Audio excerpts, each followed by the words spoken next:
Voilà, bonjour à tous, je suis Eugénie Ordenot, le webmaster de Officeni. Et aujourd'hui, nous allons vous présenter notre deuxième webinaire sur l'aménagement des environnements de travail.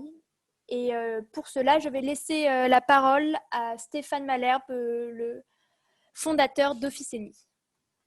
Merci Eugénie, bonjour à toutes, bonjour à tous. Je suis effectivement Stéphane Malherbe, le président fondateur de la société Officeni. C'est avec un réel plaisir effectivement que nous vous accueillons, un plaisir vraiment, j'espère que vous partagerez ce qu'on a vraiment mis beaucoup de passion dans cette constitution de ce cycle, dans la constitution de ce cycle de 4 webinaires. Et aujourd'hui est un jour particulier parce qu'on a la chance effectivement d'avoir Élodie Sago qui va effectivement nous dépeindre un environnement avec toutes les notions RH à l'intérieur. Nous avons également Stéphane qui est le président de l'UNED et Alexandre Jost, le refondateur de la Fabrique Spinoza qui place au cœur de ses préoccupations le bonheur citoyen. Donc voilà, donc une richesse d'intervenantes qui, je l'espère, vous apporteront plein de solutions pour ces futurs bouleversements à venir. Je laisse la parole à Stéphane, président de l'UNED Île-de-France, pour son mot d'introduction. Merci Stéphane. Bonjour à toutes et à tous. Effectivement, on est heureux de participer, nous, syndicat des architectes d'intérieur et designers de France, avec Officeni sur la présentation de 4 thématiques autour des aménagements tertiaires, des aménagements de travail, de la vie au bureau. On a voulu ce découpage en 4 parties pour à la fois aller à l'essentiel tout en restant sur des sujets spécifiques qui sont d'actualité et sur lesquels il est nécessaire d'avoir le regard d'un professionnel avec sa spécificité. L'avantage effectivement de notre métier en tant qu'architecte d'intérieur et designer d'espace, c'est que nous avons le regard technique, le regard esthétique, mais nous sommes aussi une source de conseils et de recommandations. Voilà, c'est l'objectif de ces 4 présentations, c'est de vous apporter 4 regards différents autour de l'ensemble et sur l'ensemble de vos problématiques. Voilà. Encore une fois, merci à toi Stéphane, c'est toujours un réel plaisir de travailler avec toi. Et puis, je vais passer maintenant la parole à Alexandre qui va lui aussi se présenter. Oui, bonjour à tous, bonjour à toutes. Je suis heureux d'être là avec vous. J'ai créé la Fabrique Spinoza il y a 9 ans sur une idée simple que le bonheur citoyen était un thème important, une aspiration fondamentale des êtres humains et que, en plus d'être un cap, un chemin possible, eh bien, ça pouvait éclairer des grands enjeux de société, la démocratie, la santé, l'éducation et le travail. Et je participe à ce webinaire parce que nous avons publié une étude en décembre 2019 qui s'intitule « Nouveaux espaces de travail et expériences collaborateurs » vous pouvez trouver gratuitement sur notre site et qui donne des éclairages sur ces sujets de RH croisés avec l'aménagement des espaces de travail. Voilà, très heureux de passer ce moment avec vous. Merci Alexandre. Élodie, c'est à vous. Subtile transition, nous vous écoutons. Bonjour à toutes et à tous. Je suis enchantée de pouvoir animer ce webinaire. Alors, mon parcours, avant de rentrer dans le vif du sujet, donc j'ai un double parcours. En fait, je suis psychologue de formation initiale. J'ai été ensuite responsable de développement RH pendant une quinzaine d'années dans des grandes entreprises françaises ou étrangères, mais voilà, des grosses structures. Et j'ai ensuite effectué une reconversion en architecture d'intérieur il y a une dizaine d'années, ce qui m'amène aujourd'hui à avoir un double regard entre mes connaissances RH et mon activité professionnelle aujourd'hui en tant qu'architecte d'intérieur. Et j'accompagne à la fois les particuliers et les entreprises sur leurs aménagements, de la réflexion à la mise en œuvre opérationnelle et au suivi de chantier. Alors j'ai intitulé la conférence de ce jour « La vie au bureau, c'est quoi ce bazar ?» Parce qu'on vient de vivre tous et toutes 3 mois à la fois totalement chaotiques, d'une soudaineté, voilà, c'était pas vraiment prévu, et en même temps d'une richesse incroyable. Cette crise du Covid a entraîné des bouleversements très importants et très soudain dans nos vies et dans nos organisations professionnelles. Alors, dans cette conférence, je vais me centrer bien sûr sur l'aspect organisation professionnelle et je vais évoquer des pistes de réflexion sur l'impact de cette crise. Alors, l'impact est très large, mais je vais analyser certains sujets plus liés à l'humain et les conséquences sur l'organisation des lieux de travail de demain. Et nous verrons également pourquoi et comment les architectes d'intérieur peuvent vous accompagner dans ces évolutions. Donc ça va être plutôt une suite de réflexions à voix haute que des solutions toutes trouvées. Je ne vais pas vous présenter des organisations d'espace tout de suite. Je vais organiser ma réflexion autour de quatre points. Tout d'abord, je vais partir des constats, de quelques constats rapides. Quels ont été les bouleversements liés au Covid? Quelles en sont les conséquences? Je parlerai à ce moment-là de la notion de lien, de collectif, d'intime, de repères temporels et spatiaux et de recherche de sens. Ensuite, je vais évoquer plus précisément le sujet du télétravail, qui est un sujet de forte actualité, avec une avancée, c'est vraiment une grande avancée aujourd'hui, et en même temps une inégalité des chances. C'est un sujet enthousiasmant et qui peut tourner à la polémique. On parlera du risque de solutions trop rapides et du besoin d'une analyse assez fine des situations qui peuvent être diverses par rapport à ce sujet. Dans une troisième partie, j'évoquerai plutôt des pistes de comment on peut faire pour avancer dans ces aménagements, et je parlerai de notions de présentiel et de distanciel, de communication informelle. Je parlerai aussi d'agora et de concentration, de pouvoir, la notion de pouvoir et de modularité des espaces. J'évoquerai aussi le transfert de l'activité professionnelle au domicile des salariés et le développement des tiers-lieux. Ça va être un peu dense, mais je vais essayer d'expliquer ça de manière simple. Et enfin, nous verrons ensemble pourquoi et comment les architectes d'intérieur peuvent apporter une valeur ajoutée à toutes ces réflexions actuelles et à leur mise en œuvre. Alors, tout d'abord, partons des constats. Donc, on vient tous de vivre une période très particulière avec des bouleversements importants. Ça fait pas de doute, on l'a tous vécu. On sait tous, beaucoup d'entre nous se sommes retrouvés en télétravail forcé et non préparé. Les entreprises ont dû mettre en place en quelques jours ce qui semblait totalement impossible depuis des années. Et donc, c'est une expérience très riche et incroyable qu'on vient de vivre. Mais ça a provoqué quand même beaucoup de bouleversements. Et donc, je vais revenir plus précisément sur 5 bouleversements. Tout d'abord, un bouleversement sur le lien, ou plutôt la fracture du lien. En fait, on a observé que les dynamiques d'équipe par ce télétravail, où tout le monde était chez soi et devant son écran, ont été complètement, ont été modifiées en fait. On n'était plus dans la dynamique habituelle. Les managers étaient à distance, les collègues ne partageaient plus de quotidien, en tout cas physique. Et il y a toute une histoire commune qui s'est retrouvée modifiée et altérée.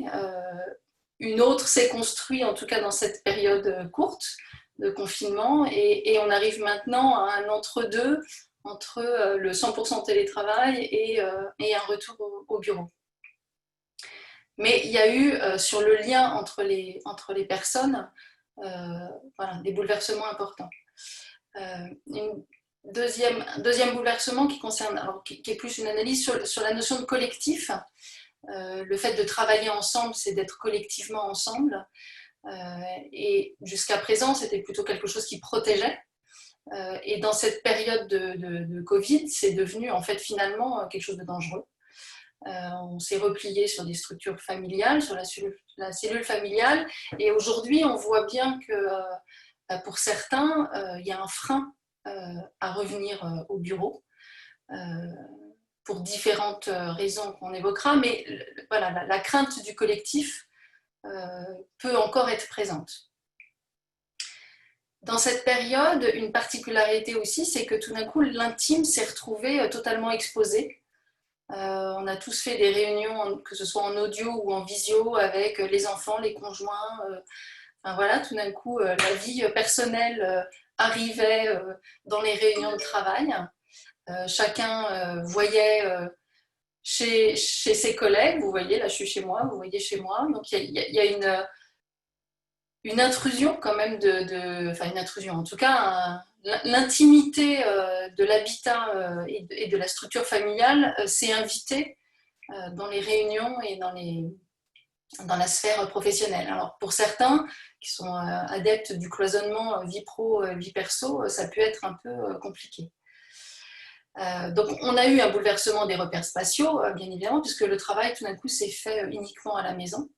Ça, c'est la suite. On avait déjà l'ordinateur et le téléphone portable qui avaient amené le travail au domicile. Mais là, entre le Covid et les nouveaux outils numériques qu'on utilise comme Zoom ou d'autres, cette période très, très courte a de manière accélérée, totalement entérinée, le mélange complet de l'espace et du temps personnel et professionnel. C'est quand même un bouleversement important. Et le dernier point sur les constats, c'est la notion de sens. Durant cette période, chacun d'entre nous a véritablement repensé individuellement cette notion de sens. On a tous questionné nos priorités de vie, la notion du temps, l'importance du partage. Il y a eu une vraie réflexion individuelle. Et aujourd'hui, avec le retour progressif au bureau, les entreprises ne vont pas pouvoir faire l'économie de cette réflexion au niveau du collectif. C'est-à-dire que le choc a quand même été brutal, le niveau de réflexion a été intense, et les entreprises vont être confrontées à ces questionnements. Et elles vont devoir apporter du sens au fait de retourner au bureau, ce qui n'est pas forcément évident pour tout le monde aujourd'hui. Donc ça, c'était un peu les constats d'analyse de cette période. Je vais maintenant parler du télétravail de manière plus précise, puisque c'est le bouleversement majeur du côté professionnel de cette période du Covid. Alors le télétravail, voilà, c'est quand même aujourd'hui une manière de travailler qui n'est pas accessible à tout le monde. L'encadrement, bien sûr, il y a eu beaucoup plus accès. Il y a des fonctions et des métiers qui n'ont pas pu et qui ne pourront pas travailler en télétravail. Donc voilà, et ça provoque une inégalité des chances, entre guillemets, sur ce sujet. Et en tout cas, dans les entreprises, vous allez avoir certainement des traitements différents entre les différents salariés, entre ceux qui pourront télétravailler et ceux qui ne le pourront pas. Ensuite, cette expérience a été vécue différemment selon les personnes. Elle a mis en lumière des différences sociales et économiques. Alors, c'est une vision un peu caricaturale, mais pour certains, une minorité, et la presse en a beaucoup parlé, ils étaient dans leur maison de campagne avec de l'espace, des équipements informatiques et du réseau. Et finalement, cette période, pour certains, a été plutôt une bulle agréable.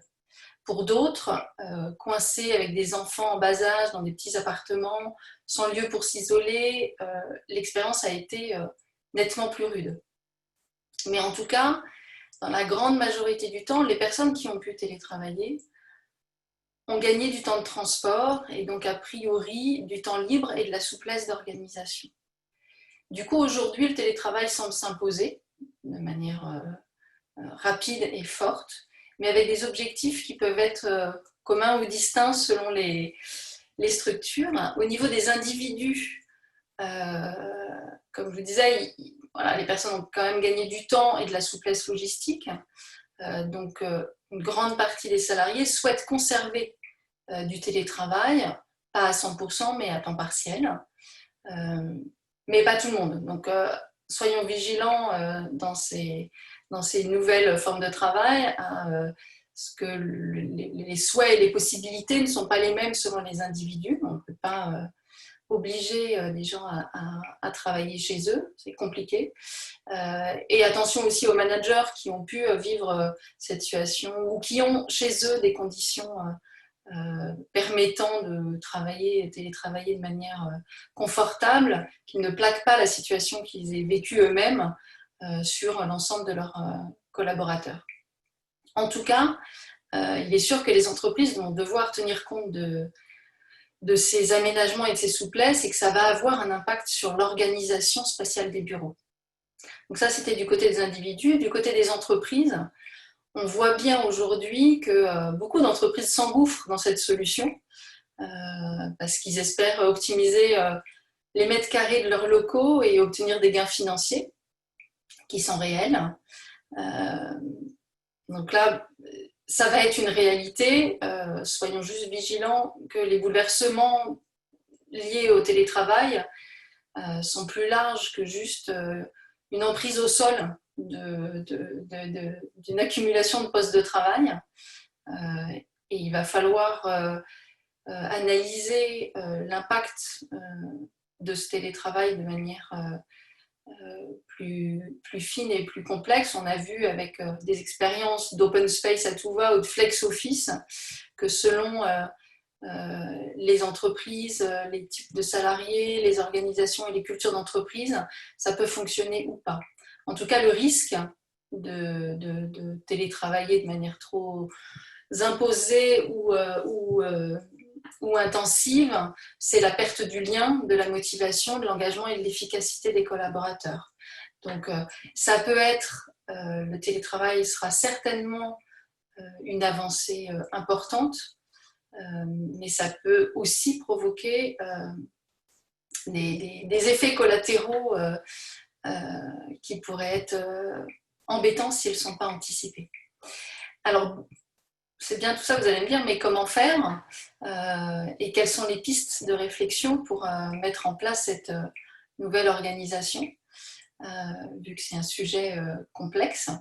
Le télétravail, hier, c'était quand même vu comme une faveur encore, pour quelques-uns qui pouvaient y avoir accès. C'était en même temps une source d'inquiétude pour les managers. Et demain, il risque d'être exigé un peu pour tout le monde pour optimiser les mètres carrés. Donc, le travail des entreprises, ça va être d'ajuster à la fois quantitativement et qualitativement cette nouvelle organisation pour imaginer les espaces de travail qui en découlent. Donc, sur ces pistes, une première réflexion concerne donc la partie présentielle et distancielle. On parle aujourd'hui beaucoup dans les entreprises du nombre de jours en présentiel et en télétravail qui va être mis en place. C'est vraiment le sujet du moment et c'est un vrai sujet. Mais au-delà du nombre de jours et du rythme, il faut aussi réfléchir au contenu de ce qui va être mis dans ce temps de présentiel et dans ce temps de distanciel. Aujourd'hui, les salariés, ils se demandent qu'est-ce qui justifie que je revienne en présentiel, quelle va être la valeur ajoutée de ce temps-là, de ce temps de présence qui nécessite pour moi du temps de transport, encore aujourd'hui le port du masque, une distanciation physique, et finalement quand je reviens au bureau, je me dis la valeur ajoutée, elle n'est pas forcément là. Donc là, il va falloir vraiment réfléchir à qu'est-ce qu'on met dans ce temps de présentiel pour qu'il ait une valeur ajoutée. Et ce qu'on a constaté avec cette expérience de télétravail très accélérée, c'est le manque de l'informel en fait dans ces relations par vidéo. L'informel, c'est le moment de partage collectif, mais qui n'est pas centré sur un objectif précis. En télétravail, on a des réunions, on a un objectif et on se focalise là-dessus. Et finalement, toutes les discussions informelles qui sont indispensables au lien, qui permettent à l'humain de fonctionner, c'est ce qui a été perdu dans cette période de 100% de télétravail. Et du coup, on va arriver à un paradoxe demain, que les espaces partagés de bureaux vont finalement être centrés sur l'organisation de cette communication informelle. On était jusqu'à présent quand même avec une accumulation d'espaces de postes de travail pour travailler de manière très concrète, et puis une machine à café, je schématise, hein, et demain, ça va être comment on met en place des espaces pour développer cette communication informelle qui ne peut pas avoir lieu au domicile des salariés et donc en télétravail. Cet espace de travail commun, c'est important parce que c'est ce qui crée le lien entre les individus. C'est ce qui permet aussi à la culture d'entreprise de naître et se développer. C'est vraiment là que le sentiment d'appartenance va se fonder. Et c'est dans ce concept d'agora, qui est très ancien, mais on revient à ça. L'agora, c'est vraiment le moment du rassemblement social et c'est un élément important pour l'adhésion à une culture d'entreprise et à un esprit de corps entre les différentes personnes qui travaillent dans ces structures. Donc cette agora et cette informalité vont devenir dans les bureaux de demain encore plus nécessaires qu'ils n'étaient hier. Et c'est en créant des espaces réellement pensés pour ces fonctions que les architectes d'intérieur vont pouvoir vous accompagner de manière qualitative. Je ne parle pas ici de poser des baby-foot ou d'organiser des after-work. Ça, les salariés, après une première impression de coolitude californienne, ne sont pas complètement dupes. Et ça ne suffit pas, en tout cas, pour créer un lien. C'est pas non plus en posant un canapé au milieu d'un open space, aussi beau et design soit-il, que la communication va s'y installer. Donc, ça nécessite une vraie réflexion sur les usages et sur l'impact des lieux, sur les espaces de vie et les modes de communication que ces lieux vont créer.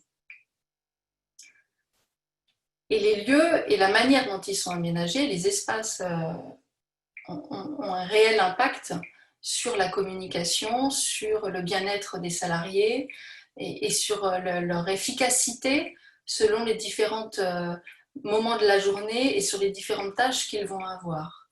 Et je vais vous parler maintenant de concentration, parce que cette notion est devenue vraiment importante aujourd'hui, parce que dans notre économie actuelle, on est assailli en permanence de notifications, de distractions.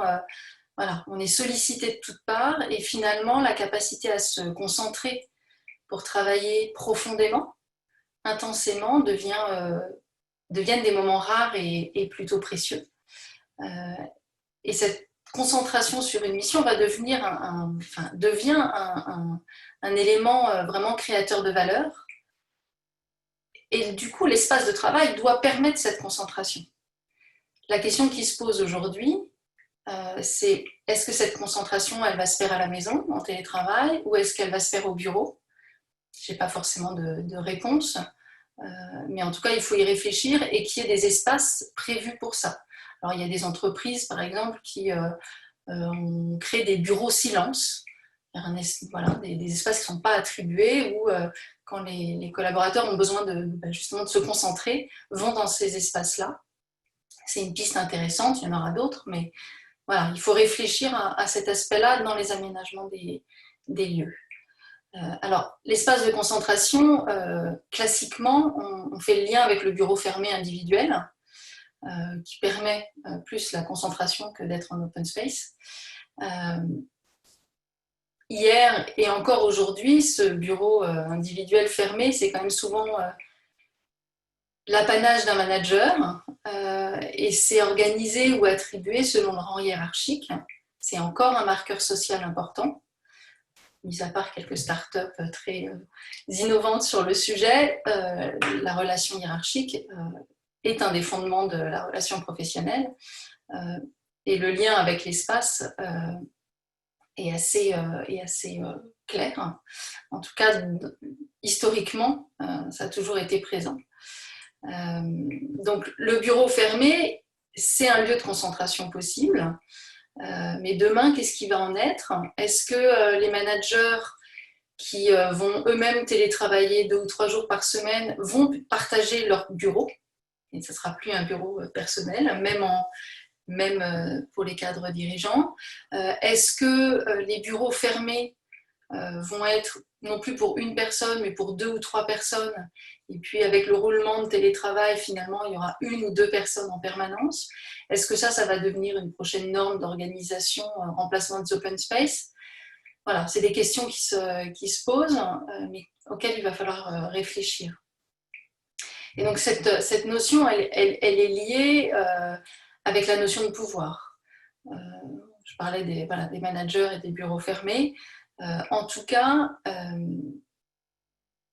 le pouvoir existe dans les entreprises et il faut en tenir compte. On voit bien quand une entreprise déménage, les remous que ça peut provoquer dans les services qui s'en occupent, et alors de manière très schématique et un peu caricaturale, on compte le nombre de fenêtres et l'épaisseur de la moquette pour mesurer le pouvoir des uns et des autres. Ça c'est caricatural, mais en tout cas dans l'organisation des espaces, il faut y penser, parce que sinon, voilà. Après, c'est dans chaque entreprise, comment se distribue le pouvoir et quelle est la culture d'entreprise par rapport à ça. Mais en tout cas, il faut l'intégrer dans la réflexion. Le télétravail a déjà commencé et va modifier la relation managériale. La notion de contrôle liée au management va être assez chamboulée. En tout cas, les manières de contrôler ne pourront plus être totalement identiques. Et c'est d'ailleurs une crainte jusqu'à présent des managers qui mettaient beaucoup de freins au télétravail parce qu'ils ont l'impression que si leurs équipes ne sont pas présentes avec eux, ils n'arriveront pas à avoir l'information et à les suivre, en fait. Sans parler forcément de contrôle qui peut être un peu avec une connotation péjorative, mais en tout cas d'accompagnement. Alors c'est sûr que le télétravail, ça change quand même le rapport au lieu et à la manière d'occuper les lieux. Alors on pense toujours, là aussi de manière assez caricturale, mais aux personnes qui ont l'habitude de flâner dans les bureaux pour se rendre visibles, qui ne sont pas forcément concentrées sur leurs tâches. En télétravail, ça ne va plus fonctionner. Et on va plus être dans une relation d'efficacité. Cela étant, la discussion en face à face avec le manager, l'entretien annuel, ou le moment où le manager va dire bah, t'en es où de ton projet, cette discussion elle pourra être véritable et vivante qu'à partir du moment où l'un et l'autre disposent de la communication informelle et des expressions et du contact humain en présentiel. Donc on ne pourra pas tout faire en télétravail et il faut penser à ces différences-là. En tout cas, toutes ces évolutions qui ont déjà commencé et qui vont avoir lieu vont devoir se concrétiser spatialement dans les bureaux. Et dans les années à venir, ce qui va être important, ça va être la modularité des espaces. On a eu les open space, on a eu le développement du flex office. Demain, on va surtout créer des espaces modulables, à géométrie variable, des solutions hybrides, où chaque espace n'aura pas forcément une fonction attribuée, mais peut en avoir plusieurs selon les situations. Et c'est cette réversibilité qui va être au cœur des aménagements de demain. C'est cette souplesse qui va permettre à la fois aux collaborateurs de s'approprier un espace, de l'adapter à leurs besoins du jour, qui ne sera pas le même que le lendemain. C'est aussi d'en voir une valeur ajoutée par rapport au temps qu'ils auront passé chez eux et qu'ils passeront chez eux. Et c'est également cette souplesse qui va permettre aux entreprises de rationaliser le coût des mètres carrés. Quand on voit aujourd'hui que certaines entreprises doivent louer des espaces à l'extérieur de leur bureau parce que finalement leur salle de réunion ne permettent pas de réunir 10 personnes avec les distances sanitaires, le fait de pouvoir créer des lieux où si un jour il y a moins de personnes à leur poste de travail parce que tout le monde est en réunion, de pouvoir organiser et utiliser l'espace des postes de travail pour en créer un espace de réunion sera intéressant à la fois en termes d'adaptabilité pour les équipes et de rationalisation des coûts sur la partie financière des entreprises. Alors, le coût, justement, il est bien sûr dans l'entreprise, mais l'essor du télétravail, c'est aussi l'installation chez soi, finalement, d'une partie de ce qui se faisait avant dans l'entreprise. Donc, comme on a vu précédemment, les financiers ont vu l'intérêt des économies possibles, des mètres carrés à gagner, mais en fait, cette charge financière, elle ne disparaît pas. C'est qu'elle se déplace chez les salariés. C'est ces derniers qui vont devoir consacrer une partie de leur domicile, de leur habitat, à l'activité professionnelle. Donc, avoir un bureau, un espace... Alors, l'espace disponible sera différent selon les personnes, mais en tout cas, il y a quand même besoin d'un minimum d'espace, d'équipement informatique et d'une qualité ergonomique du poste de travail. Ça, dans les conférences que vous pouvez suivre cette semaine, Catherine Legal, qui est architecte d'intérieur de l'UNED également, fait une conférence jeudi, je crois, sur l'aspect ergonomique du poste de travail à domicile.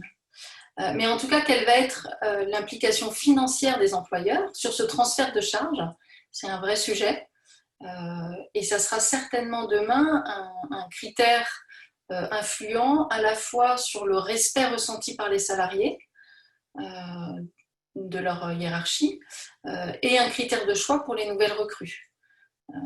Donc voilà, c'est un sujet auquel les entreprises, je pense, doivent se poser la question.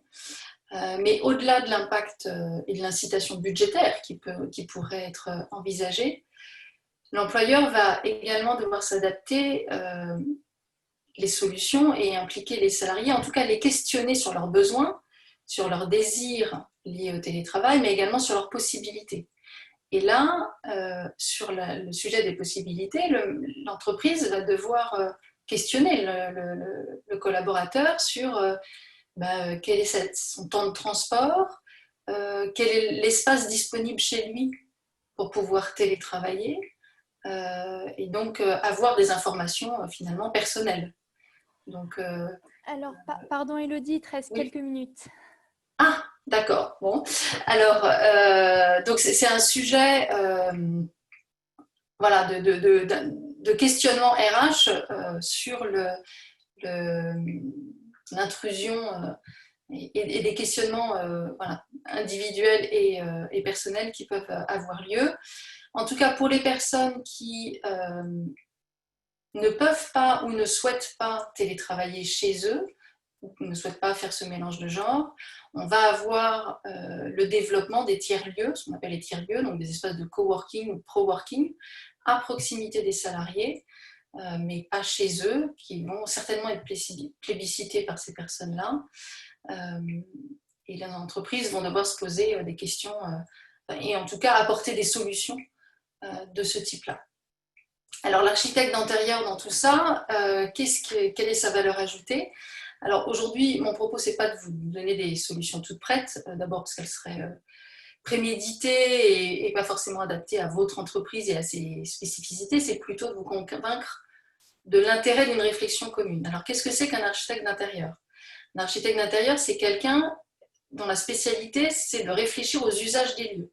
Il écoute, il observe, il analyse les besoins, il tient compte des contraintes et il conçoit ensuite des espaces fonctionnels qui concourent au bien-être des personnes dans ces espaces-là. Il part des usages pour aboutir à une création harmonieuse. Et je parle bien de création. C'est une capacité à se projeter dans de l'innovation des lieux et de penser en dehors de la boîte. C'est pas de faire un copier-coller d'images Pinterest qu'on a pu voir et qu'on trouve sympa. Alors cette capacité créative, elle va être importante et vraiment les architectes d'intérieur vont pouvoir vous accompagner dans ces démarches-là. Moi-même, cette capacité créative, elle est présente chez chacun d'entre nous, pourvu qu'on se l'autorise. Moi, quand j'étais dans les ressources humaines, j'ai créé des process innovants, des formations différentes, voilà. Mais aujourd'hui, c'est cette créativité, elle est mise en application sur les lieux et sur leurs usages, en tout cas sur cette analyse et sur l'impact que les lieux peuvent avoir sur la qualité de vie. Donc demain, pour rester attractives, les entreprises vont devoir apporter, en tout cas réfléchir à un mix personnalisé et flexible en matière d'espace de travail. L'idée qu'il existe un aménagement de bureau idéal qui conviendrait à tout le monde va être abandonnée. Et c'est parce que l'architecte d'intérieur aura fait partie de cette réflexion initiale, adaptée à vos usages et à votre culture d'entreprise, qu'il aura pris le temps de questionner, de se questionner avec vous et avec vos équipes, qui pourra vous apporter des solutions innovantes et adaptées.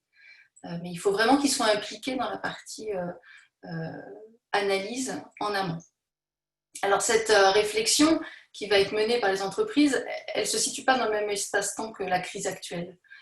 Aujourd'hui, on apporte des réponses concrètes en termes sanitaires et c'est important et nécessaire, mais la réflexion à plus long terme, elle va se faire par des essais et des erreurs.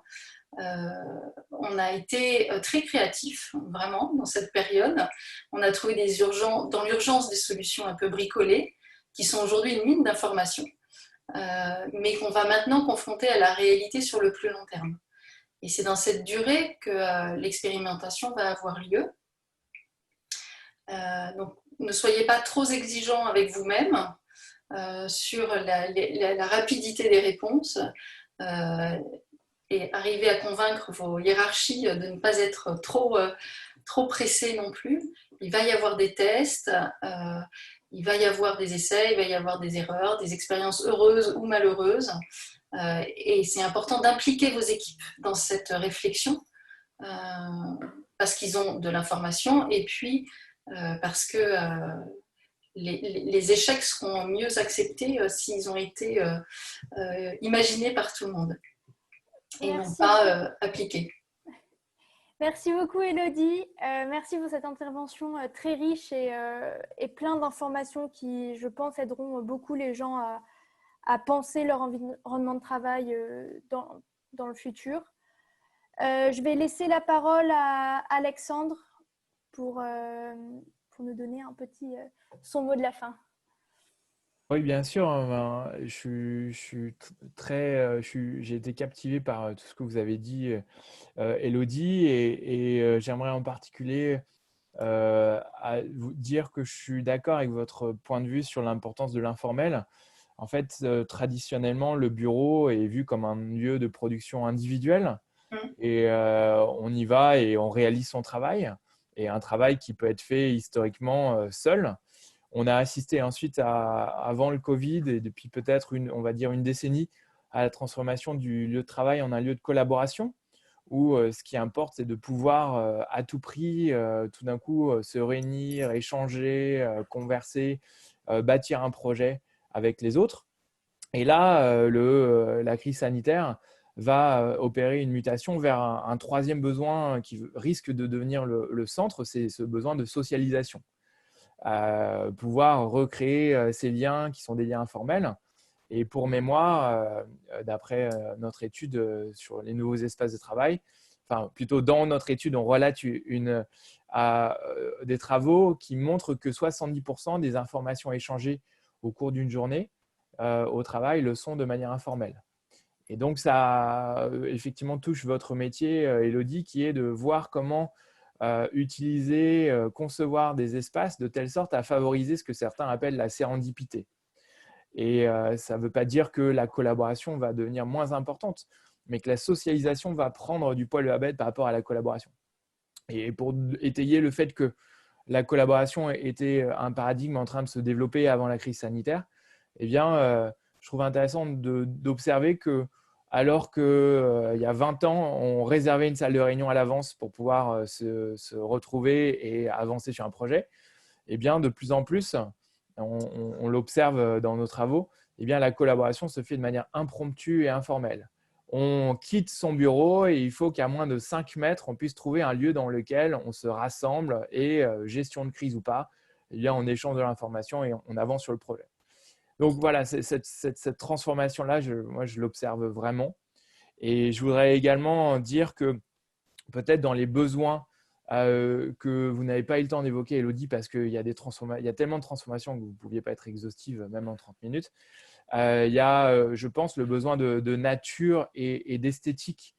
Et parce que les individus, les collaborateurs ont passé autant de temps à télétravailler, pour certains, pas tous, mais dans des lieux eh bien, qu'ils ont pu prendre soin de décorer, mettre de la verdure, choisir leur tableau, leur poster, que sais-je, eh bien, aller au travail et arriver dans des bureaux froids eh bien, ne sera plus tolérable. Et cette porosité, ce blurring dont on parle entre la vie privée et la vie professionnelle, elle se fait aussi dans l'autre sens. C'est la vie privée qui va s'inviter au travail.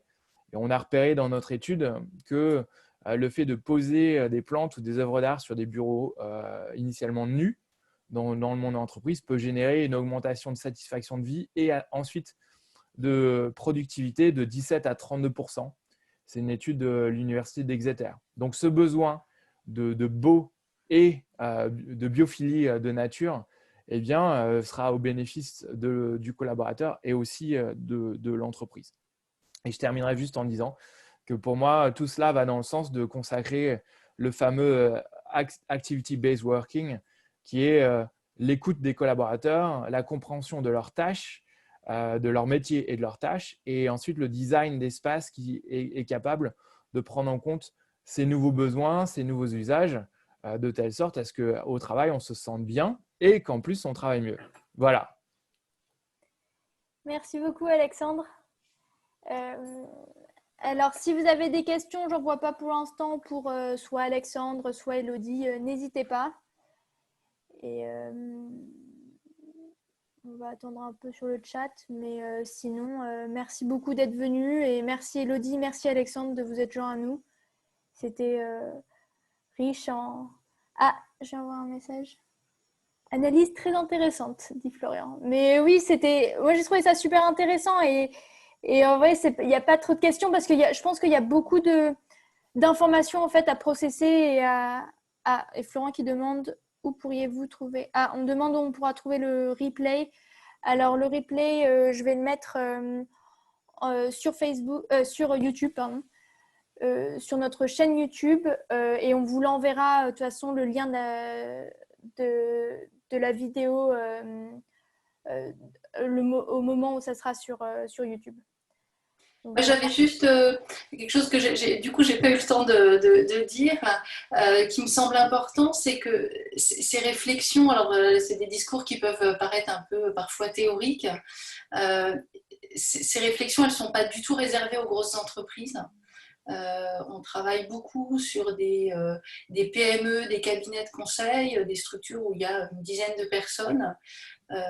Et on peut mener ces réflexions-là aussi dans les petites structures parce que, et de manière plus rapide, parce que la rapidité de décision, la proximité des collaborateurs font que le lien direct fait que les projets se font plus rapidement, mais voilà, il ne faut pas penser que c'est réservé aux grosses structures. On peut tout à fait apporter une réflexion intéressante qualitativement dans des petites structures aussi, et les petites structures peuvent se faire accompagner par des architectes d'intérieur.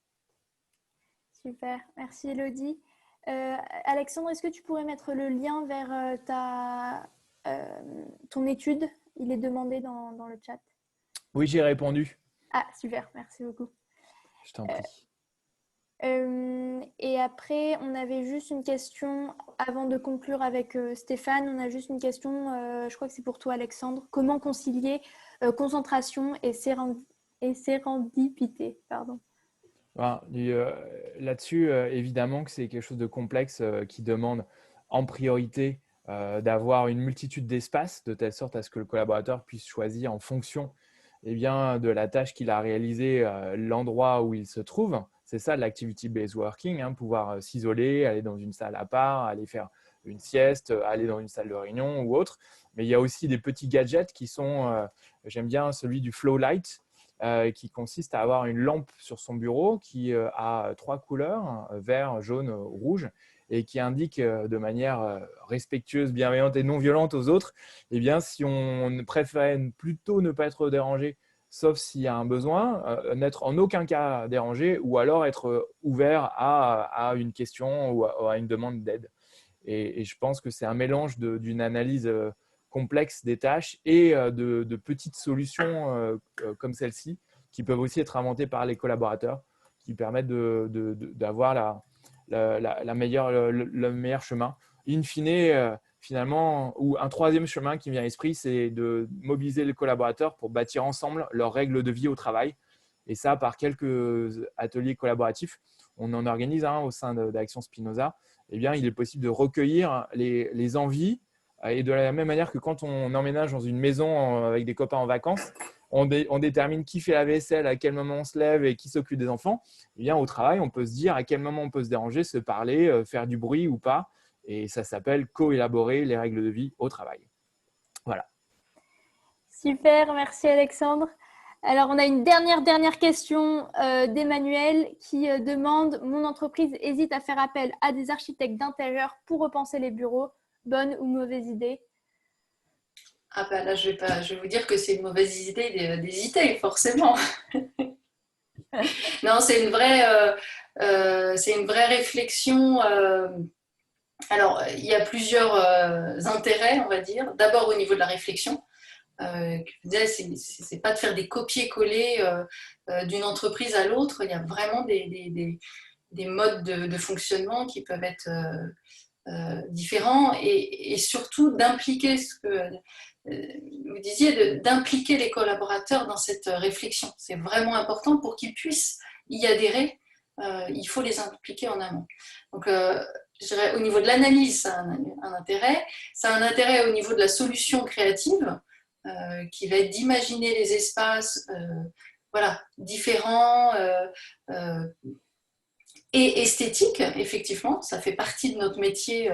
On gère les flux, on gère mais on gère aussi l'esthétique, les couleurs. Des bureaux blancs, c'est mortifère. Enfin, c'est vraiment anti dynamique. Enfin, on n'est pas dans l'efficacité dans les bureaux blancs. Or, aujourd'hui, la grande majorité des bureaux sont blancs. Voilà, ce qui est pas forcément ce qu'on fait de manière idéale. Et puis, c'est aussi dans la mise en œuvre, parce qu'on a les entreprises, on sait gérer un chantier. Alors, dans les grosses structures, il y a des personnes dont c'est le métier et qui vont gérer le chantier, mais on aura prescrit, je dirais, les matériaux. Dans les plus petites structures, on gère le projet jusqu'à l'installation des équipements. On a géré tout le chantier avec les entreprises dont on sait qu'elles sont compétentes pour que le chantier se passe bien. Ça va jusque-là, l'accompagnement. Ouais, Merci beaucoup. Je vais devoir vous quitter, mais simplement dire que je trouve que dans la manière d'aménager de nouveaux espaces, il y a une sorte de mise en abîme ou d'effet miroir avec la gouvernance d'entreprise.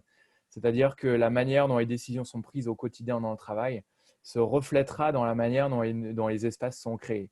Et peut-être juste se rappeler que pour Foucault, en fait, l'espace est un dispositif social et de gouvernance, et que de la même manière qu'un mirador permet de contrôler les prisonniers dans leurs cellules, d'après Foucault, eh bien, la manière d'organiser l'espace et de le concevoir déterminera les relations entre les individus, la manière dont les décisions sont prises, et donc influera sur la culture de l'organisation. Merci Alexandre, merci Elodie. Stéphane, un petit mot pour la fin.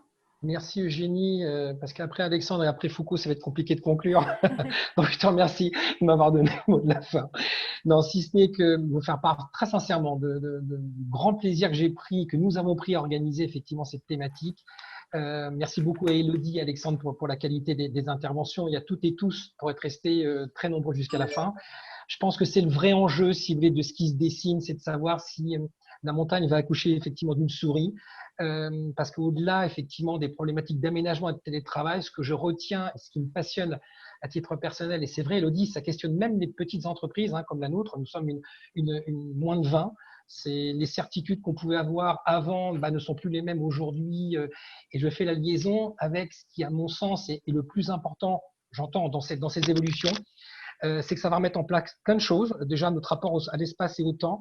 Et puis surtout, ça soulève des vraies questions sociétales qui, si, à mon sens, on y répond, et c'est ce que vous avez soulevé, Elodie, à travers les inégalités entre les hommes et les femmes. Et tout ça, ça pose en fait la question de qui es-tu et comment je replace l'humain véritablement au centre de tout ça, parce que c'est en bien te connaissant que je vais savoir si telle et telle solution te convient et savoir si effectivement, comment on apprend à fonctionner effectivement tous ensemble. Donc, je pense que voilà, c'est toutes ces questions passionnantes qui sont de qui es-tu et comment est-ce qu'on apprend effectivement à concilier tout ça, qui sont au cœur de ces enjeux qui feront que demain, soit nos environnements de travail s'en seront modifiés pour le meilleur, ou qu'on reviendra un peu à une semi-évolution de tout ça. Merci beaucoup très sincèrement à toutes et tous. À bientôt pour de nouvelles aventures, demain 13h30 et après-demain également 13h30, en espérant vous retrouver très nombreux comme hier et aujourd'hui. Merci beaucoup. Merci à tous.